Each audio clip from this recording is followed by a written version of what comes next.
Friends, आज हम बनाएंगे दिवाली की एक मिठाई बेसन लड्डू जो सबको बहुत ही ज़्यादा पसंद होते हैं। तो ये मुंह में जैसे ही डालें आप घुल जाएंगे। तो ऐसे मज़ेदार लड्डू बनाने के लिए ज़रूर देखिए और लाइक, शेयर और सब्सक्राइब कीजिए सपनास कुकिंग ट्रीट्स को। आज हम दिवाली का एक दूसरा मिठाई स्वीट डिश बनाने वाले हैं। एक दूसरी मिठाई वो है बेसन के लड्डू। बेसन के लड्डू बहुत बार सब लोग बोलते हैं फंस जाते हैं, कोई बोलता है वो काफ़ी कड़क हो जाते हैं, कभी कच्चे कच्चे लगने लगते हैं। तो उसके लिए क्या क्या करना पड़ेगा वो मैं बताती हूँ। सबसे पहले अभी मैंने ये जो बेसन के लड्डू का आटा है वो तो खरीद लिया है। मैंने लड्डू आटा खरीद लिया है, पर अगर आप पिसवाना चाहते हो तो आप चना दाल ले लीजिए, वो थोड़ा सा रोस्ट कर लीजिए और उसके बाद बता दीजिए पीसने वाले को कि लड्डू के लिए चाहिए, क्योंकि लड्डू के लिए हमें थोड़ी सी, देखिए ऐसे थोड़ी सी मोटी सी दाल लगती है, थोड़ी सी हमें एकदम एकदम बारीक दाल नहीं लगती है। तो ये ऐसे हम लड्डू का जो आटा है वो बना लेते हैं।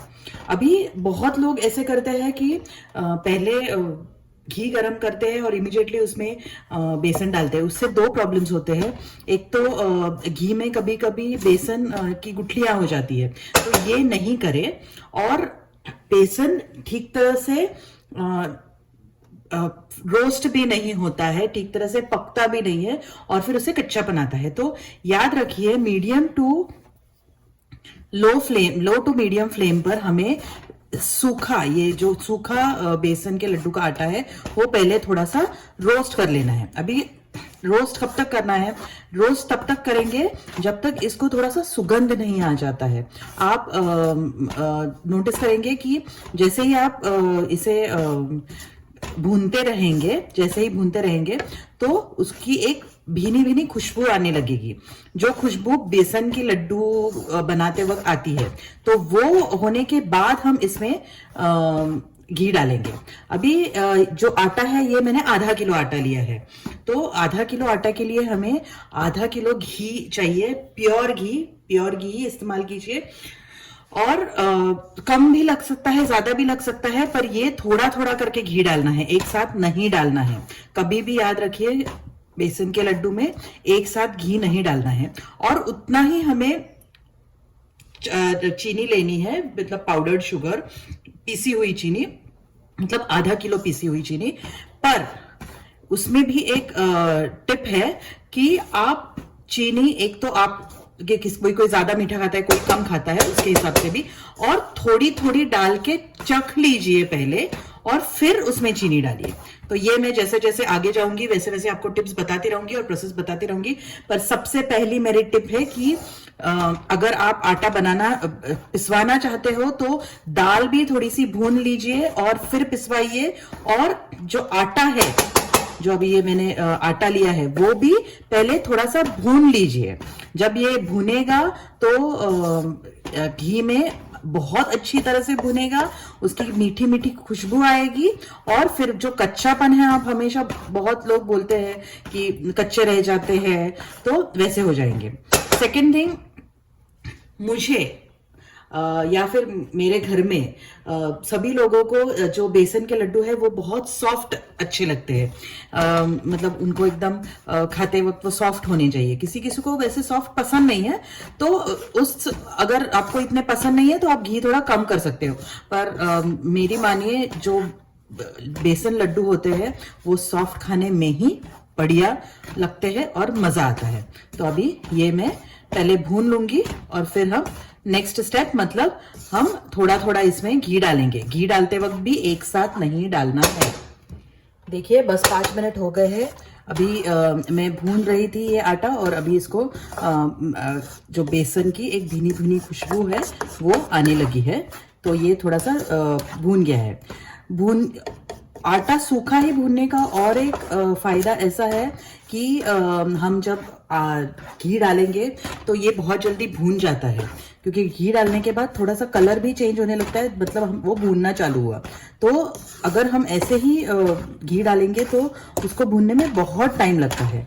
अगर हमने पहले ही थोड़ा सा ऐसे भून लिया तो उसको ज़्यादा टाइम नहीं लगता है, और जैसे मैंने पहले ही बताया ये अच्छी तरह से पक भी जाता है।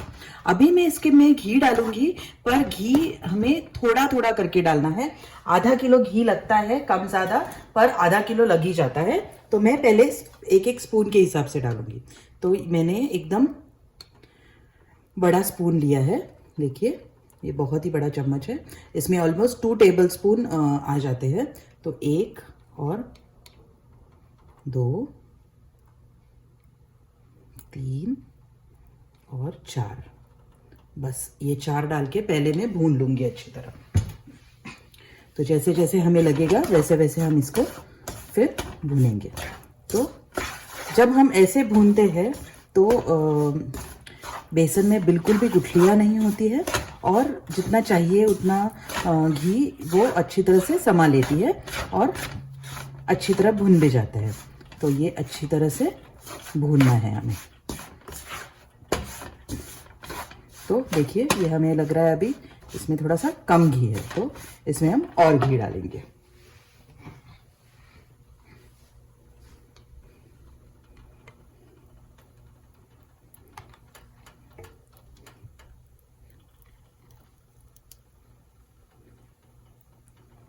तो मैंने ऑलमोस्ट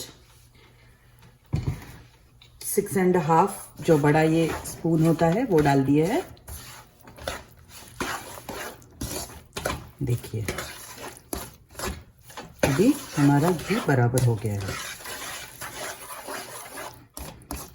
तो आज मुझे इतना आधा किलो से थोड़ा सा कम घी लगा है। तो अगर आप एक कप के हिसाब से अगर मेजर करेंगे तो आप एक कप अगर बेसन का आटा रहेगा, लड्डू का आटा, तो हमें 3/4 कप घी लगना ही लगना है। तो इतना याद रखिए, 1 कप को 3/4 कप घी और 3/4 कप शुगर भी। तो शुगर जैसे मैंने बताया किसी को कम ज़्यादा लगती है तो उसके हिसाब से। अभी ये हमें अच्छी तरह से भूनना है जब तक इसका कलर चेंज नहीं हो जाता। अभी देखिए ये आप कलर देख सकते हो, ये कलर थोड़ा सा पीला है, एकदम हल्दी की तरह पीला है। अभी ये कलर थोड़ा थोड़ा चेंज हो जाएगा और थोड़ा सा कलर डार्क हो जाएगा। तो तब तक हमें इसे अच्छी तरह से भूनना है। तो हम इसे अच्छी तरह से तब तक भून लेंगे। आप देख सकते हो अभी ये कलर थोड़ा थोड़ा चेंज होने लगा है। एकदम हल्दी जैसा कलर था, अभी ये थोड़ा सा डार्किश हो गया है। तो ये हमें और थोड़ा भूनना है। अभी ऑलमोस्ट 10-15 मिनट हो गए हैं हमें इसे भूनते भूनते, और मुझे लगता है 15-20 मिनट लगेंगे। एक बहुत इंपॉर्टेंट चीज़ है, जैसे मैंने पहले ही बताया है, लो टू मीडियम फ्लेम पर ही इसे भूनना है और कंटिन्यूस भूनते रहना है। आप ऐसे छोड़ के नहीं जा सकते हो। अगर आप छोड़ के गए तो एक साइड ज़्यादा पक जाएगा और खराब हो जाएगा। तो आपको कंटिन्यूस ऐसे जैसे मैं भून रही हूँ वैसे ही भूनना है। तो अभी हम पूरी तरह से एकदम डार्क कलर भी नहीं करना है, क्योंकि एकदम डार्क कलर किया तो वो बराबर नहीं होगा, तो वो तो फिर जल जाएगा। तो हमें और थोड़ा सा, एक मुझे लगता है 15-20 मिनट भी नहीं, एक 5-10 मिनट में ये हो जाएगा। तो इसको और हम थोड़ा सा भून लेंगे। तो देखिए ये अभी बहुत अच्छी तरह से भुन गया है। अभी आप ऐसे सोचते रहेंगे कि ये इतना पतला कैसे हो गया है, ये अभी कैसे हम इसमें शक्कर डालेंगे।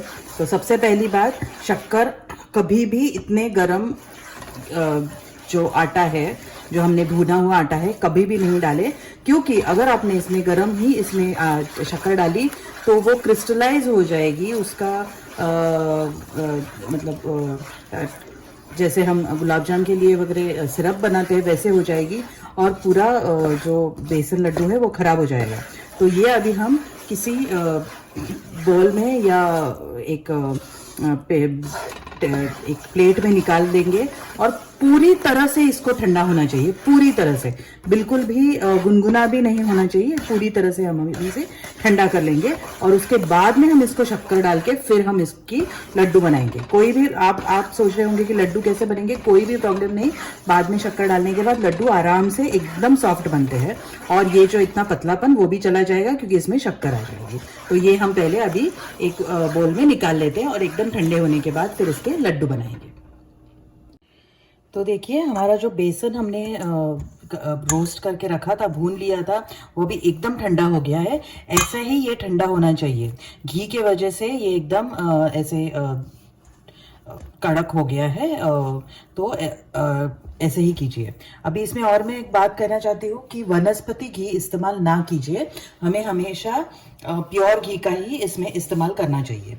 अभी इसमें कोई लोग बादाम, काजू, पिस्ता ग्राइंड करके भी डालते हैं, पर मुझे वो पसंद नहीं है। फिर बेसन लड्डू का स्वाद पूरी तरह चला जाता है, मज़ा नहीं आता है।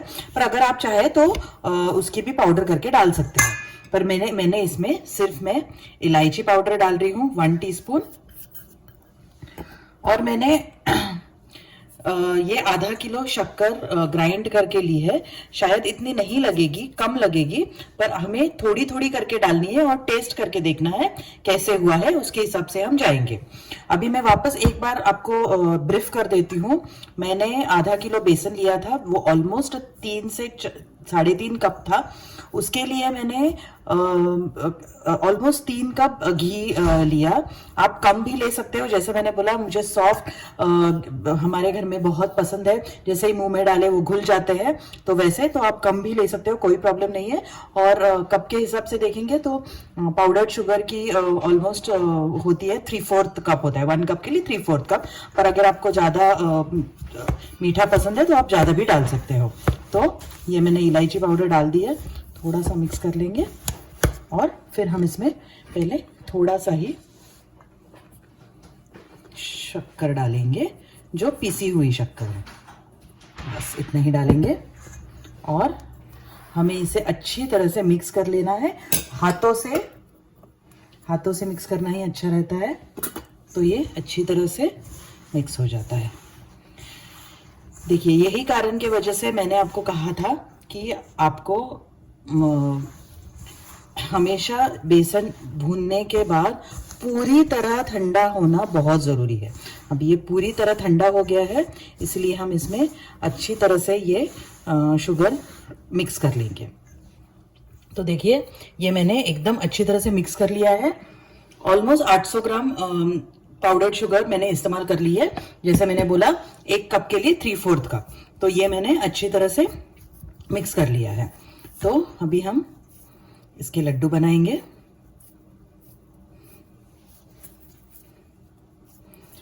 ये लड्डू मुंह में डालते ही एकदम घुल जाते हैं, ऐसे है क्योंकि एकदम सॉफ्ट बनते हैं।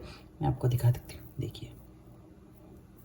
तो आपको ऐसे लड्डू पसंद है तो आप ऐसे ही घी डालिए, तो इसमें ये लड्डू में मज़ा आ जाएगा। और इसमें मैं एक सिर्फ किशमिश लगा दूंगी, आप चाहिए तो काजू भी लगा सकते हो। ऐसे में सारे लड्डू तैयार कर लेती हूँ। हमारे बेसन के लड्डू रेडी हो गए हैं। देखिए कितने सॉफ्ट और अच्छे लग रहे हैं। इसमें जो पिसी हुई चीनी आप डालेंगे तो उसमें बिल्कुल भी गुठलियाँ होनी नहीं चाहिए। तो ऐसे अगर आपके पास कोई चीनी है जिसमें गुठलियाँ है तो वो छान लीजिए और ऐसे ही बढ़िया लड्डू बनाइए। और लाइक, शेयर और सब्सक्राइब कीजिए सपनास कुकिंग ट्रीट्स को।